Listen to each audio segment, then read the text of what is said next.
Hello and welcome to another session of Speak to Save, which stands for Spiritual Abuse and Violence Eradication Project.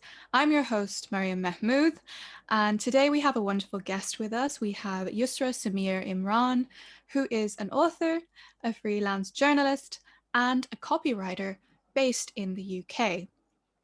Yousra's recent debut novel, Hijab and Red Lipstick, charts the journey of young Muslim women in the UK as well as the Gulf countries who experience patriarchal abuses and misogyny that is often justified using religion, in this case, a warped interpretation of Islam.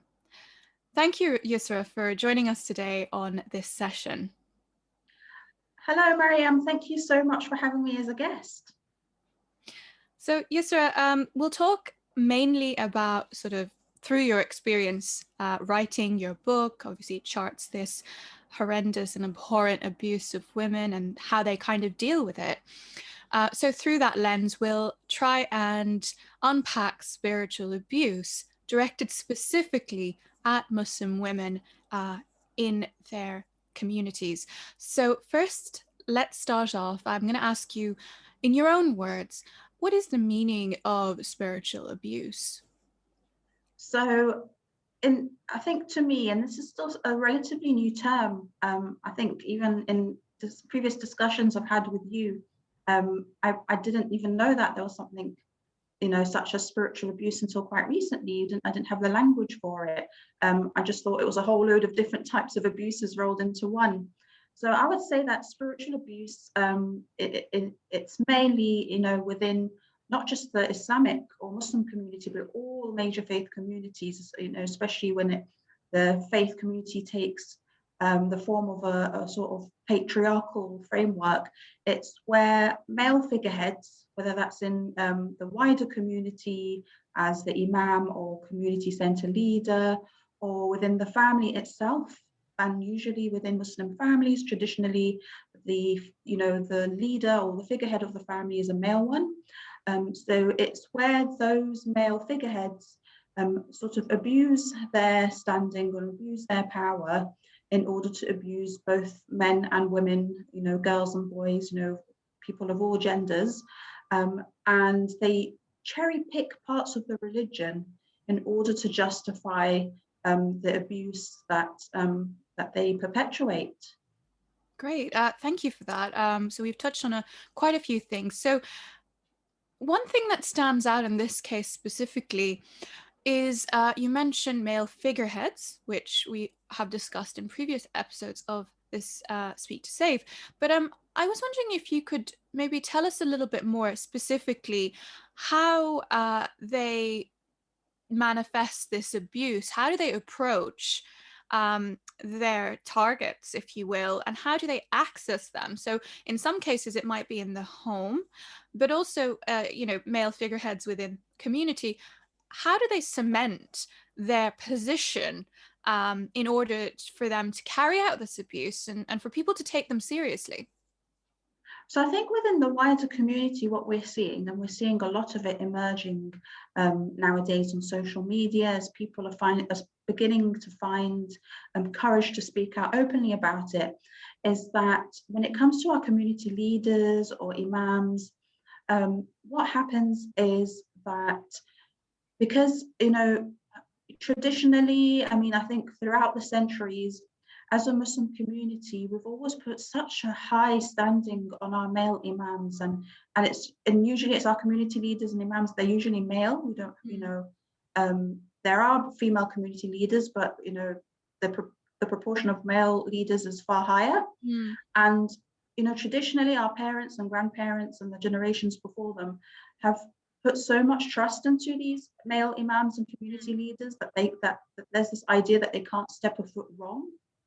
And they know that. So if you've got a male community leader or an imam that, perhaps, isn't what they appear to be, on the face of things, that puts them in a very easy position to abuse their power and abuse that trust. And what we're seeing nowadays is more people from within the community emerge and speak openly to say that they approached a community leader or imam, with the intention of just seeking help or advice. And the imam or community leader abused that trust and used it in a way to try and draw close to that person, and then sort of groom them so that, sexual abuse or sexual harassment ends up taking place, or even sort of psychological or emotional abuse. And we're in this situation now where on almost a weekly basis, we're hearing stories emerge from both women and men within the community, talking about how they went to an imam, fully trusting them, seeking support, help, or advice with their problems, and instead they were sexually abused or emotional, psychologically, or verbally abused. And then often, because of these men's position of power and standing within our communities, unfortunately, until recently, the community has taken the imam or the community leader's word over the word of the victims and survivors. That's really, really important that you mention it. This power hierarchy in a way kind of reinforces and exacerbates the abuse that's occurring. So let's talk a little bit about the focus kind of on male figureheads in the home. So because, obviously we have very deeply rooted patriarchal norms that are prevalent across Muslim communities. Now, your book, in which you mention specific incidences of women who are dealing with spiritual abuses, or a multitude of abuses, but obviously wrapped up, you can't really disentangle these cases of abuse. So we have different forms kind of occurring at once. So sometimes it's difficult to pull apart. So let's talk a little bit about the role of fathers and uncles in the community, because that's something you touched upon. And it wasn't just the women who were affected, as you said, there were young men. So how do they use faith in the home setting? Because obviously in the cases of community leaders and imams, it's easy to kind of see how they would weaponize faith. But how is it done in the context of a home setting? So within the home setting, as we were saying earlier, traditionally within Muslim families, it's an elder, an elder uncle, if your father is not around, or grandfather, or usually it's the father that is the leader and the figurehead of the family. And that means while we are growing up as children, that a lot of our Islamic knowledge and the rituals and the practices that we observe today, in many cases, it's our fathers who have taught us this knowledge and sort of taught us how to be Muslim, if you want to put it like that. And so, traditionally within this sort of patriarchal framework within which many Muslim families operate, we are taught not to question our fathers. So if our fathers have taught us the religion in a specific way through their own specific interpretation, we are meant to follow that. We're not meant to question. And in terms of, when you get men that are by nature controlling or coercive in their behavior, or they're abusive, they sort of abuse this standing and this position of power that they have. And what they do is, through this interpretation of their religion, which is an extremely patriarchal interpretation, they cherry pick parts of the divine text. So they will take a specific segment of a verse or an ayah in the Quran, or a specific saying of the hadith, and then they will quote this openly before their wives or their children to justify controlling, coercive, and abusing behavior, sort of saying, well, you know what, you can't question this behavior because God is on my side. And because, traditionally we're taught just accept whatever your father says, or, if he's taught the religion in this specific way, you don't question it. Many of us, grow up and we enter our adulthoods thinking that yes, that religion was on his side and that he was justified to, hit us or beat us up or to restrict our freedoms. And it's only when, like, for example, in the case of myself and my friends, now in our 30s, where we've been able to go back to the divine text and been able to restudy the religion for ourselves, free of the shackles of male family members, that we're realizing, actually, no, this is all wrong, and that they were abusing their position as our fathers or as our family figureheads. Thank you for also including anecdotes of, personal experience, because I think that's vital for our viewers and listeners, that actually, when we write about these things, oftentimes it is through the perspective of survivors. And that's something that we need to really be sensitive towards. Let's pick this point a little further. So we've talked about how it manifests within communities, within the home setting. And in your case, you specifically said how women, such as yourself and your friends, came to a realization because you had that autonomy, because you were able to study the text, the divine text for yourself, and realize how enriching and how sort of, it preaches equality amongst people and justice. So let's talk now a little bit about the firstly the differences in terms of the challenges that women face being based in different parts of the world, because of course you have a personal experience as well of living, as a third culture kid in multiple different cities across the world, in different regions. So what is it like? What are the differences in terms of the challenges that women of faith face, in the UK, for instance, as opposed to the Middle East? So, as you said, I mean, it does very much differ between regions and between countries. So, as a young woman or even as a young man, if you find yourself in this sort of toxic family situation where your father or where family members are sort of manipulating the religious texts in order to justify abusive behavior, in the West, so within the UK or America or beyond, there are organizations, there are charities, there is like a network of Muslim counselors and therapists available. These support services are all available for you to reach out Mm-hmm. and to find that help and that support to sort of, find a way out of that toxic situation. Mm-hmm. But as a young woman in the Middle East, especially in the Gulf, where I lived for 15 years myself, from the age of 14 to 29, so my most formative years, both myself and many, many girls and women that I went to high school with, university, and then even in the workplace, I was constantly coming into contact and crossing pathways with other women who, like myself, were finding that our fathers were abusing the legal system, because it's the actual legal system within the Gulf countries, which is the guardianship system, that allows men to be able to restrict our movements and our choices in this way, because they're backed up by law.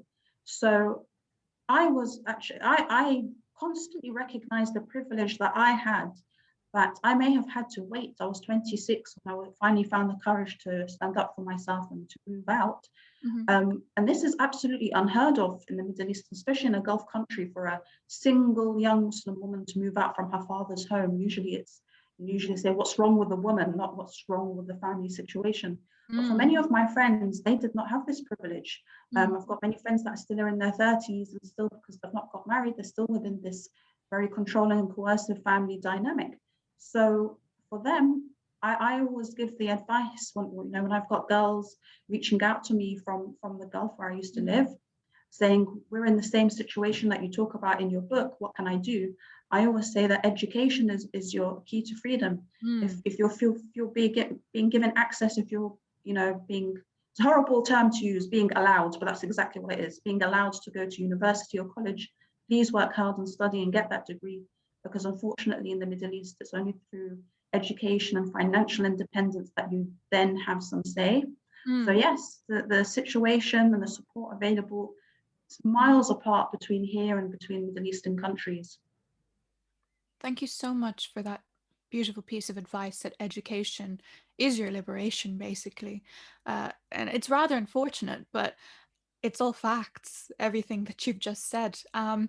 So these women, especially the ones who are across the world, really trying to emancipate themselves from abuses carried out in their homes and their communities, whilst holding on and keeping their faith intact. Because, of course, often we have this unfortunate binary of religion versus secular, that if somebody is being abused, that they'll want to leave their faith. That's not true.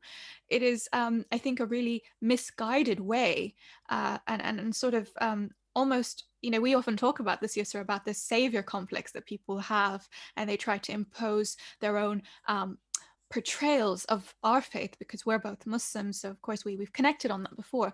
I want to now ask you about the impacts of spiritual abuse upon the mental health and well-being of young men and women, but specifically, obviously, your book, which references true stories or lived realities of, as you mentioned, partly of your own journey and that of your friends. So, if you will, could you tell us a little bit about the implications of this abuse upon mental health and well-being of survivors? Absolutely. Spiritual abuse has a devastating effect on mental health.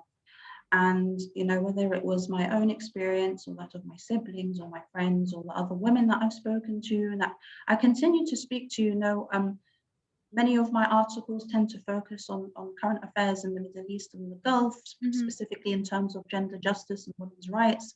And, this idea that a lot of us have as Muslims in the West, that, this sort of restriction of women's movements, that this is an old story. I'm sorry, but it's not an old story. It's still a lived reality until today in 2021.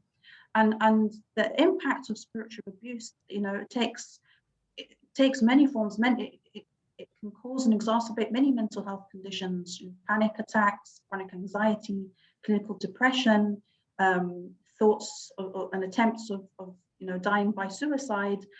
I've experienced and I've witnessed so many women around me go through this because of the spiritual abuse, taking place at home.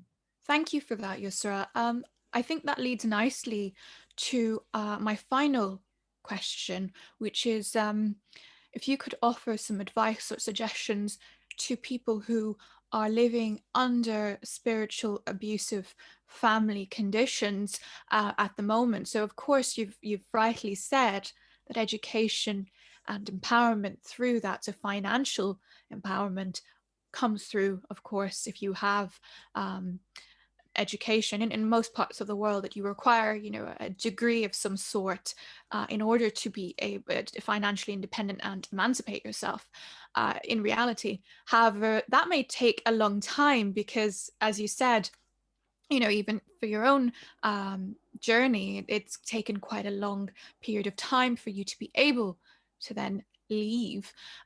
So what should people do, especially young women and young men, of course, who live in a household where spiritual abuse is being perpetuated and perpetrated, rather?